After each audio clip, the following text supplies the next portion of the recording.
ഇന്നൊരു പ്ലാന്റ് നടീൽ വീഡിയോ ആണ്. ഈ കൊമ്പും കോലും ഒക്കെ എടുത്തുകൊണ്ട് നിൽക്കുന്ന കാണുമ്പോൾ തന്നെ അറിയാമല്ലോ എന്തോ പ്ലാന്റിൻ്റെ പരിപാടിയാണെന്ന്. അതിനായിട്ട് ഞാനൊരു PVC പൈപ്പ് പണിക്കാർ ഉപേക്ഷിച്ച് ഇവിടെ കിടന്നതാണ്. ആ PVC പൈപ്പ് എടുത്തു. അത് നിറച്ച് അഴുക്കുണ്ടായിരുന്നു മഴയൊക്കെ പെയ്തിട്ട്. പക്ഷേ ഞാനത് ക്ലീൻ ആക്കാൻ നിന്നില്ല. കാരണം എന്താ, ഇതിൻ്റെ മുകളിൽ നമ്മൾ ചുറ്റാനായിട്ട് കുറച്ച് തുണിയാണ് എടുത്തിരിക്കുന്നത്. കയർ ചുറ്റുകയാണ് നല്ല ഭംഗിയായിട്ടിരിക്കും. പക്ഷേ കയർ നമ്മുടെ കയ്യിലിപ്പോൾ ഇല്ല.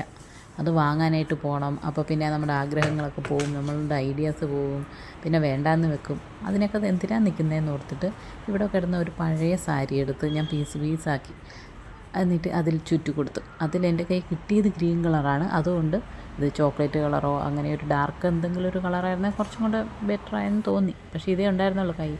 അപ്പോൾ അത് ചെറിയ പീസായിട്ട് ഞാനിങ്ങനെ മുകളിൽ നിന്ന് താഴെ വരെ മണ്ണിൻ്റെ അത്രയും ഭാഗം അല്ലാതെ ബാക്കി ഫുള്ളായിട്ടും ചുറ്റി കൊടുത്തു. അപ്പോൾ അത് ഉറച്ച് നിൽക്കണമല്ലോ. അതിനായിട്ട് അത് ചെറിയ പീസായിട്ട്, ചെറിയ റിബണിനേക്കാളും ചെറിയ നൂല് പോലെ ആക്കിയിട്ട് അത് ചുറ്റും ഇങ്ങനെ കെട്ടിക്കൊടുത്തു. ബാക്കി നിന്ന പീസെല്ലാം കട്ട് ചെയ്ത് കളഞ്ഞു. അപ്പോൾ നല്ല ബലമായിട്ട് നിന്നോളും. ഇത് കോട്ടൺ സാരി ആയതുകൊണ്ട് പെട്ടെന്നൊന്നും അഴിഞ്ഞു പോവില്ല, ചെടിക്ക് പിടിച്ച് കയറാനും പറ്റും. അപ്പോൾ അത് ഇങ്ങനെ റൗണ്ടായിട്ട് ചുറ്റി കൊടുത്തു. താഴത്തേറ്റും നന്നായിട്ട് വലിച്ച് തന്നെ ചുറ്റിയിട്ടുണ്ട്. അപ്പോൾ നനഞ്ഞാലും ഒട്ടി നിന്നോളും. കാരണം ഇത് കോട്ടനാണ്, കനം കുറഞ്ഞൊരു സാരിയാണ്. ഇതായിട്ട് സാരി തന്നെ എടുക്കണമെന്നില്ല, ഏത് കോട്ടൺ തുണി എടുക്കാം. കോട്ടൺ ആയിരിക്കും നല്ലത്. അത് മൊത്തം ഒരേ കളറില്ലെന്നുണ്ടെങ്കിലും കുഴപ്പമില്ല, നമുക്ക് പിരിച്ച് ചുറ്റി കൊടുക്കാം. അത് ഇച്ചിരി പ്രയാസമാണെന്നേ ഉള്ളൂ. ഇത് അത്രയും നേരം എനിക്ക് ഇരിക്കാൻ കഴിയില്ലാത്തതുകൊണ്ട് ഇച്ചു എപ്പോഴാണ് ഓടി വരണേന്ന് അറിയാൻ പാടില്ലാത്തത് കൊണ്ട് ഞാൻ വലിയ പീസാക്കി എടുത്തതേ ഉള്ളൂ. അല്ലാന്നുണ്ടെങ്കിൽ ചെറിയ പീസാക്കി റൗണ്ട് ചുറ്റി കൊടുത്താൽ നല്ലതായിരിക്കും. ഞാൻ ഒരേ കളറുള്ള തുണി തന്നെ എടുത്തിരിക്കണത്. സാരിയുടെ സൈഡിലെ ഡിസൈൻ വരുന്നത് ഞാൻ ഒഴിവാക്കി. കാരണം നോക്കുമ്പോൾ ഒരു അഭംഗി തോന്നാൻ പാടില്ലല്ലോ. കാരണം തുണിയാണ് ചുറ്റിയിരിക്കുന്നത്. അതൊരു വൃത്തികേടായിട്ടിരിക്കാതിരിക്കാൻ ഞാൻ ഒരേപോലെയുള്ള തുണിയെടുത്ത് എന്നിട്ട് ഇടയ്ക്കിടയ്ക്ക് എല്ലായിടത്തും ഇതുപോലെ കെട്ടി കൊടുത്തിട്ടുണ്ട്. നല്ല ബലം കിട്ടാൻ വേണ്ടി നീളത്തിലൊരു പീസ് എടുത്തിട്ട് അത് ഇങ്ങനെ അതേപോലെ ചുറ്റി കൊടുത്തു. എന്നിട്ട് ഇടയ്ക്ക് കെട്ടി കൊടുത്തു.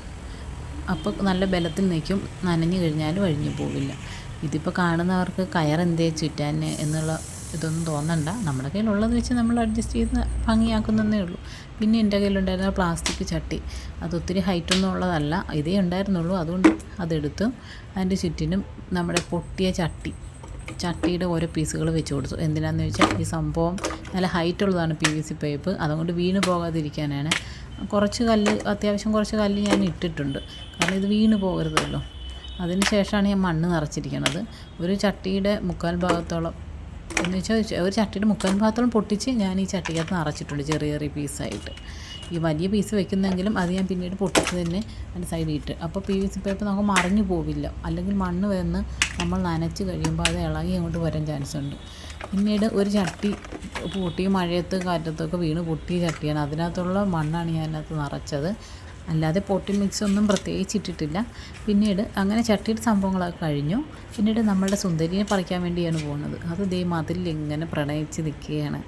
ഞാൻ ചെന്ന് നോക്കിയപ്പോൾ അതെനിക്ക് എടുക്കാനൊന്നും പറ്റിയില്ല. പിന്നെ ഞാൻ എൻ്റെ കൈയും കാലുമൊക്കെ വെട്ടി പതിയെ ഒന്ന് എൻ്റെ കൂടെ വിളിച്ചു. കുറച്ച് നേരം വിളിച്ചു കഴിഞ്ഞപ്പോൾ പുള്ളിക്കാരി എൻ്റെ കൂടെ അങ്ങോട്ട് പോന്നു. ഒരു മതിലുമായിട്ട് അഗാധ പ്രണയത്തിൽ ഇങ്ങനെ നിൽക്കുവാണ്. പിന്നെ പതിയെ ഞാൻ അവിടെ നിന്ന് പറിച്ചെടുത്തു. ഇതൊരു കുഞ്ഞ് പോട്ടിനകത്ത് ഞാൻ കൊണ്ട് സൈഡിൽ വെച്ചതാണ്. അതങ്ങനെ മതിലെ പിടിച്ച് കയറി. ചെറിയ ഇലയായിരുന്നു. പിന്നെ ഓരോ ഇലകൾക്കും വലിപ്പം വെച്ച് ഇപ്പോൾ കാണാൻ നല്ല ഭംഗിയുണ്ട്. പക്ഷേ മതിലിൻ്റെ അറ്റം വരെ വളർന്നു. പിന്നീട് അപ്പുറത്തോട്ട് പോകും. പിന്നെ അതിനെങ്ങനെ വളരണമെന്നറിയാതെ അതാ കൺഫ്യൂഷൻ അടിച്ച് നിൽക്കുക. അപ്പം നമുക്കതിനെ രക്ഷപ്പെടുത്തേണ്ടതാണല്ലേ ആവശ്യം. അങ്ങനെ പുള്ളിക്കാരി എൻ്റെ കൂടെ പോകുന്നു. ഞാൻ പറഞ്ഞു, ദേ ഇതാണ് പുതിയ ചെറുക്കൻ. പക്ഷേ പുള്ളിക്കാരിക്ക് വലിയ സന്തോഷമൊന്നും തോന്നിയിട്ടില്ല. ഒന്ന് കുളിപ്പിച്ച് പുതിയ ചെറുക്കൻ്റെ കൂടെ അങ്ങോട്ട് വെച്ചു. പുള്ളിക്കാരൻ്റെ മുഖത്തൊരു വാട്ടം ഉണ്ടെന്ന് തോന്നുന്നു. പക്ഷേ കാണാൻ നല്ല അടിപൊളിയായിട്ടുണ്ട്. ഇവിടെ നിന്ന് കുറച്ച് വേരൊക്കെ പിടിച്ച് കഴിയുമ്പോൾ നമുക്ക് അകത്തോട്ട് എവിടെയെങ്കിലും അടിപൊളിയാക്കി വെക്കാം.